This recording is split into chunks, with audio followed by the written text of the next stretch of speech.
Hello મિત્રો, તો જો હું અહીંયા ફુદીનો વીણું છું બહાર બેઠી બેઠી. મમ્મી માંડવીના દાણા ફોલે છે અને જો મમ્મી માંડવી સાફ કરે છે. અમે અમે ગામમાં અમારી જમીન છે, ત્યાંથી અમે માંડવી મગાવી હતી. અમે તો ત્યાં નથી જમીન વાવતા, પણ જે બીજા વાવે છે એની પાસેથી અમે માંડવી મગાવી હતી. મમ્મી જોવો એ સાફ કરે છે માંડવી.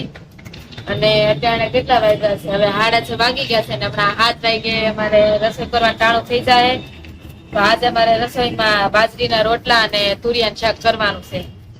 અને બધું જ ઘરનું કામ થઈ જાય પછી અમારે બીજું પણ બનાવવાનું છે, એ હું તમને પછી કહીશ. હવે અમારે સાંજની રસોઈ થઈ ગઈ છે. તુરિયાનું શાક કર્યું છે, ખીચડી કરી છે અને રોટલા કર્યા છે. ને આ જો છેલ્લો રોટલો સડે ને પછી અમે જમવા બેસી જવાનું. આ છેલ્લો રોટલો સડે છે. મમ્મી શું કરો છો? હા, રોંઢે ફોલતા થાય ને માંડવી,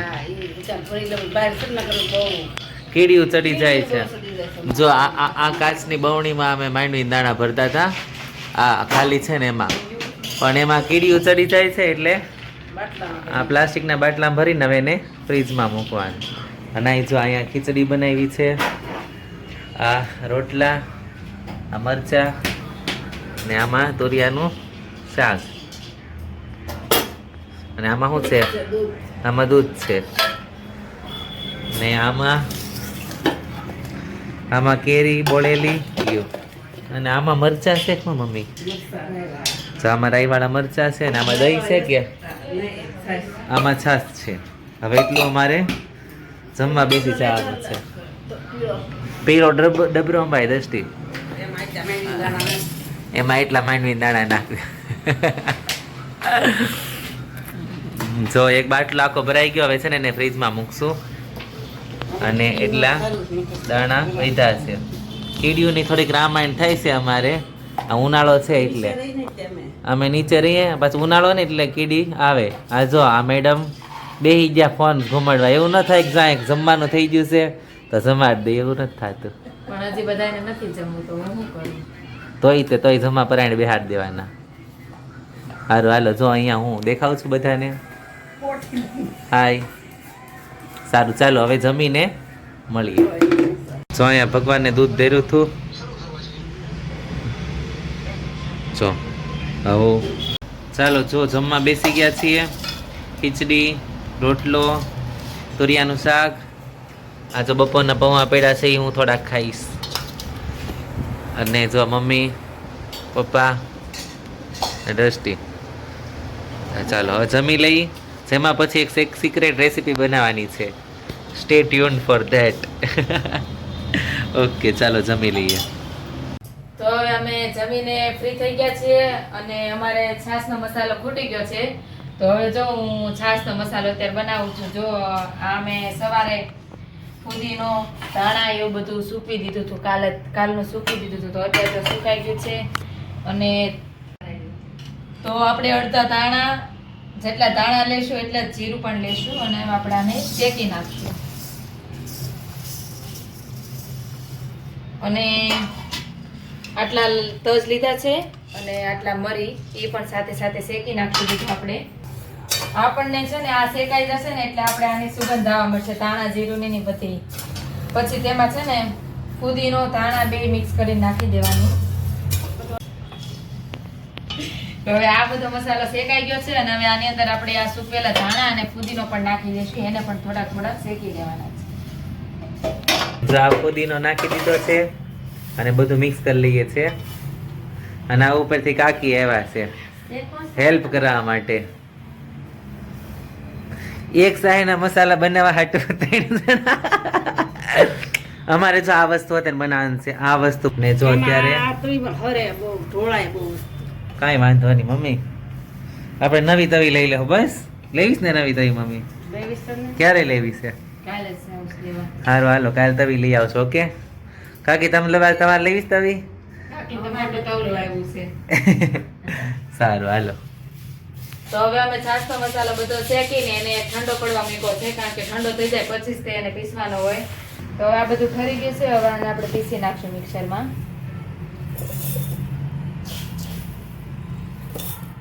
છાશના મસાલાનું જો બધું પીસાઈ ગયું છે. આ પીસેલો મસાલો છે એમાં આપણે એટલું અંસળ નાખશું, આમચૂર પાવડર નાખશું અને સીધો મીઠું નાખીશું અને આપણે નાખશું આ સૂંઠ પાવડર અને હવે નાખશું જલજીરા આપવું પડી કોનો મળે એટલે આવી રીતના રૂપિયાના પેકેટ મેળાતી હવે એક તોડી નાખશું. આપણે સાળી નાખશું.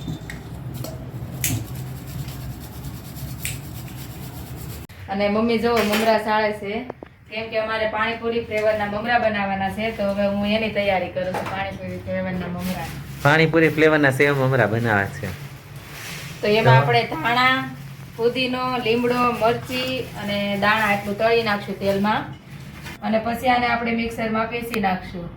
પીસાઈ જાય એટલે મસ્ત એની ગ્રેવી થઈ જશે. લીમડો, ધાણા, પુદીનો અને મરચી તળી નાખ્યું છે અને હવે આપણે આને પીસી નાખશું મિક્સરમાં. હવે પાછો એક રેસીપીમાં વધારો થયો છે. આ મમ્મી સિંગ ફોલતા હતા એટલી માંડવી રાખી છે. હવે માંડવી બાફવાની છે તો મમ્મી માંડવી બાફે છે. મમ્મી શું નાખશો? એમાં નાખું હળદર ને મીઠું. પેલી માંડવી થઈ જશે પછી એન્જોય કરશું, ખાવશું. દ્રષ્ટિ અત્યારે કોણ આવે છે મહેમાન? મારા મમ્મી ને મારા પપ્પા આવે છે હમણાં બે ઉભા. પહેલા તું ખાઈ લે. હાલો બોલો. મારા મમ્મી ને મારા પપ્પા આવે છે અત્યારે અહીંયા બેસવા તો અહીંયા પપ્પાએ એમ કીધું કે માંડવી બાફી નાખો તો આપણે વેવાઈને ખવડાવીએ માંડવી એમ.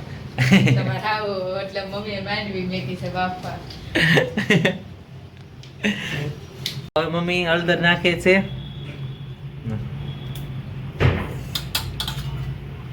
જો હવે આ તેલ ગરમ થઈ ગયું છે ને તેલમાં આપણે આ જે પેસ્ટ બનાવી હતી નાખી દેવાની છે. નાખી દઈશું આને આવી રીતના. તો હવે આપણે આ સરખી રીતે ઓલી ચટણી નાખીને મિક્સ કરી નાખ્યું છે અને આ મેં મસાલો પાવડર તૈયાર કર્યો છે. આમાં હળદર છે, જીરું છે, મીઠું છે, સંચળ છે, જલજીરા છે, આમચૂર પાવડર છે. હવે આપણે આને આમાં નાખી દઈશું. શિંગદાણા નાખી દઈશું અને પુદીના ફ્લેવરની સેવ પણ સાથે સાથે નાખી દઈશું આમાં. સેવ પણ મિક્સ કરી દઈશું એટલે આપણા પાણીપુરી ફ્લેવરના સેવ મમરા તૈયાર થઈ ગયા છે. હવે એરટાઇટ કન્ટેનરમાં ભરી દેવાના. મિત્રો તો મમ્મી માંડવી બાફતા હતા તો બફાઈ ગઈ છે. તો અત્યારે તો મહેમાન આવ્યા છે તો અત્યારે માંડવી લઈ જઈશ બાફેલી. ને પહેલાં અમારા દાદાની બહુ ફેવરેટ હતી. ને દાદાના ગોઢામાં પહેલાંના વડીલો હતા એ બધા પહેલાં આવું જ ખાતા. કંઈ પહેલાંના જમાનામાં કંઈ પીઝા બર્ગર ને એવું કાંઈ હતું નહીં. પહેલાં આ બધું મિષ્ટાન ને એવું ગણાતું કે માંડવી બાફેલી ખાય, કોઈ ઘઉંના લોટની ઘૂઘરી બનાવે એવું બધું બનાવીને ખાતા હતા પહેલાં. તો આજે પપ્પાને યાદ આવી ગયું દાદા ગોઢામાંની કે એને બહુ ભાવતી હતી માંડવી બાફેલી. તો પપ્પા કંઈક માંડવી બાફેલી બનાવો તો મમ્મીએ રોંઢે રાખી હતી ને માંડવી એમાંથી થોડીક અત્યારે બાફી છે. જો આ માંડવી બફાઈ ગઈ છે મસ્ત. આમાં હળદર અને મીઠું નાખીને બાફી હતી ને હવે દ્રષ્ટિ લઈ જાય છે માંડવી. લઈ જારો મહેમાન આવ્યા છે.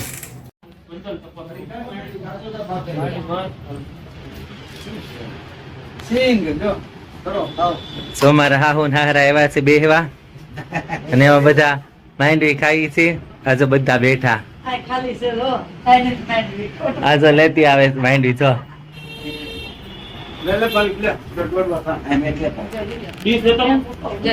બધી જમાવટ થઈ બધા બેઠા છે હવાયણું કરે છે.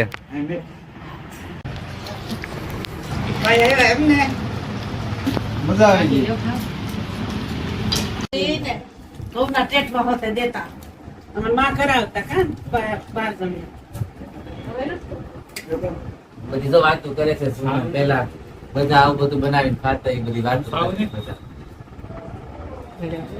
ના સમયમાં જે આપણા વડીલ એવા 40 વર્ષ પહેલાની વાતો છે કે અમારા જે વડીલો હતા 40 વર્ષ પહેલા કે આવી વસ્તુ આ જે સિંગ છે અમારી ખેતી ઘરની છે, મગફળી કહેવાય આ, તો આને પાપીને આજ ખાઈ અને આ મહેમાનો છે બધા આનંદ કરી.